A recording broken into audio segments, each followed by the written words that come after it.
Hi, how are you all?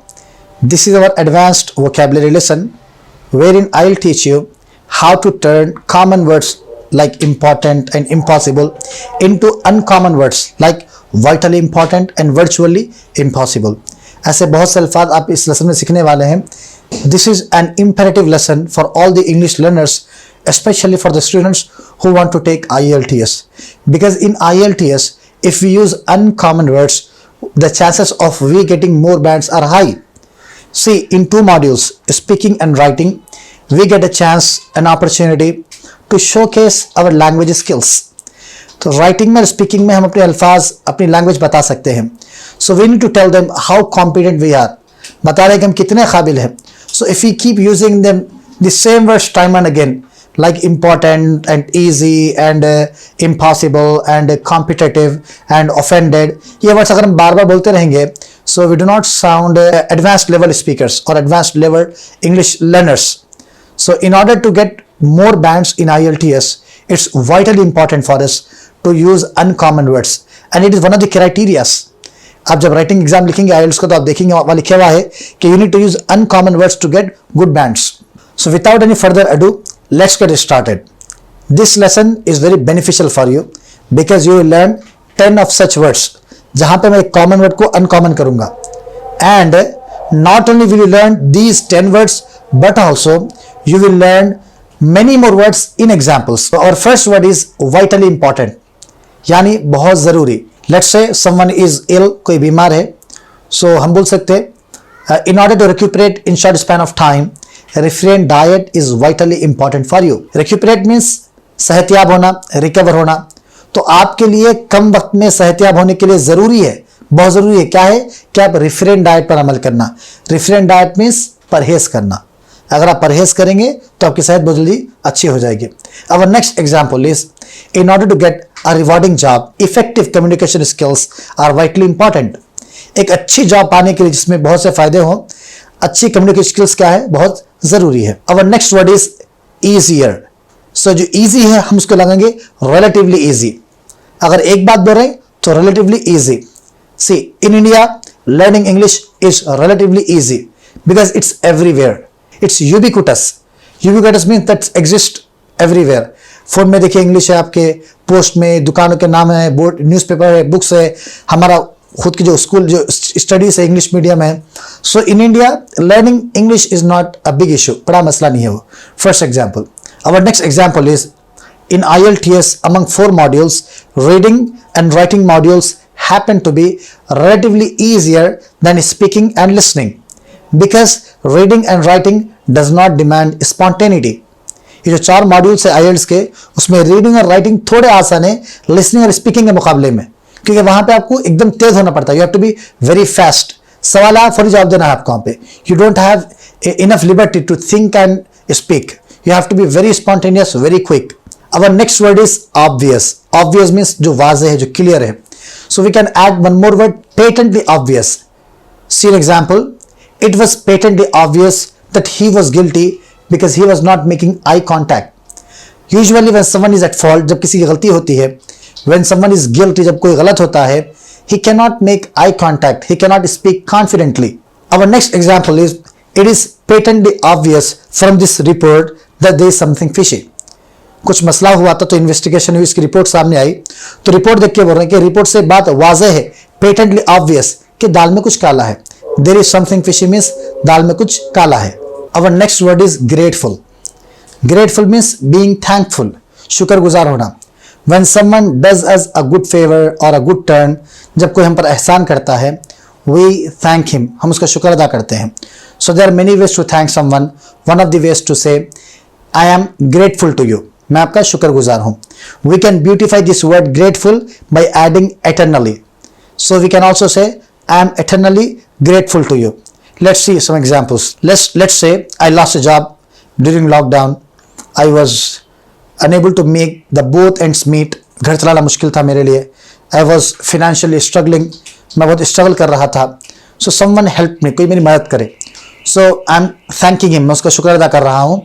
I am eternally grateful to you for your unconditional support during this challenging times.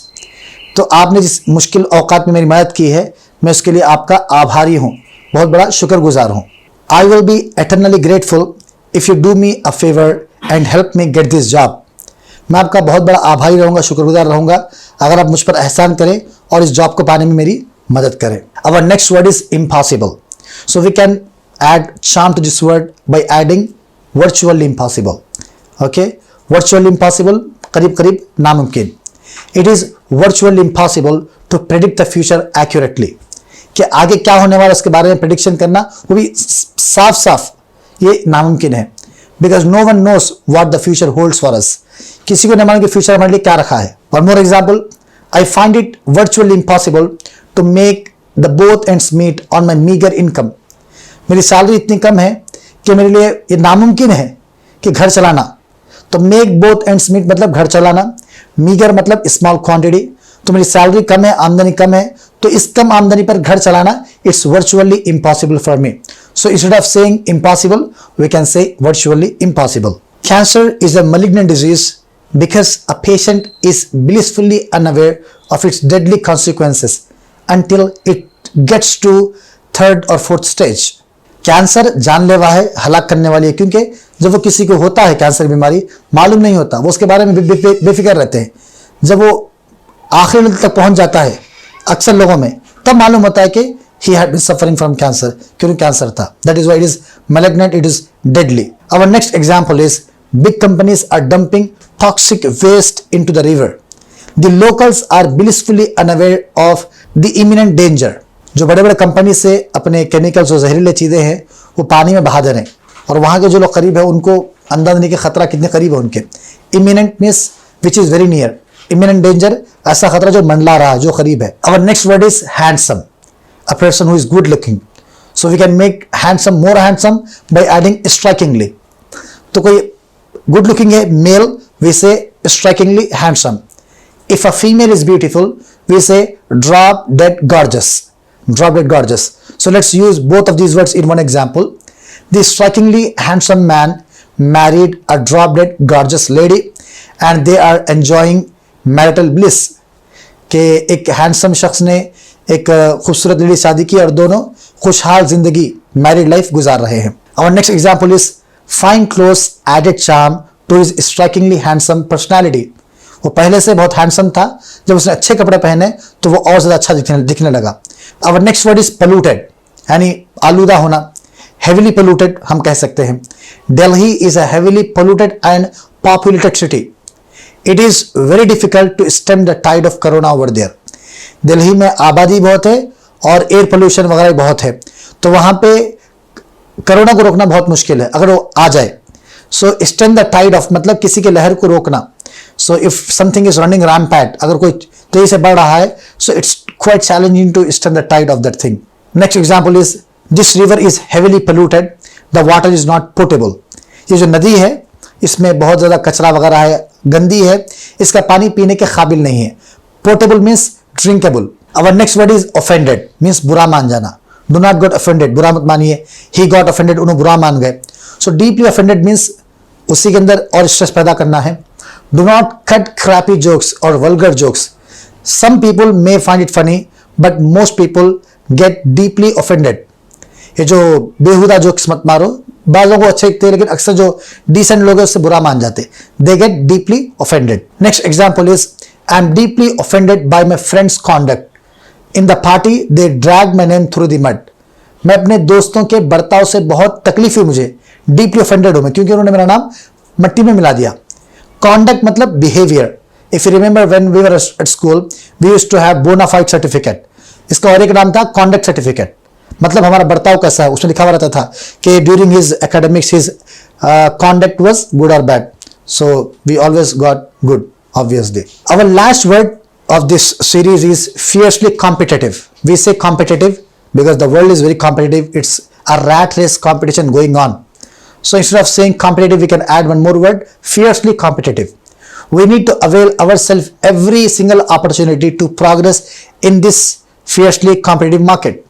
ये जो market चल रही है competition की, उसमें हमें हर मौके का फायदा उठाना है आगे बढ़ने के लिए। अगर हम बैठे रहेंगे the opportunity will be gone, मौका चला जाएगा हाथ से। Our next example is The bank has to butter up his investors because it is in the fiercely competitive market.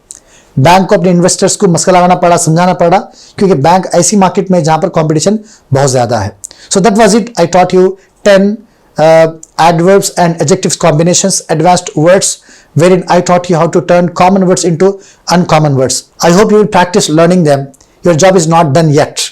You need to make some more sentences using every single word on your own. अपने खुद से और जुमले बनाना है. Then only will you be able to use these words organically while speaking and writing. अगर आप चाहते हैं कि वर्ड्स आपके दिमाग में बैठ जाए, स्टोर हो जाए हमेशा के लिए, ये जो एग्जाम्पल मैंने बताया वो काफी नहीं है.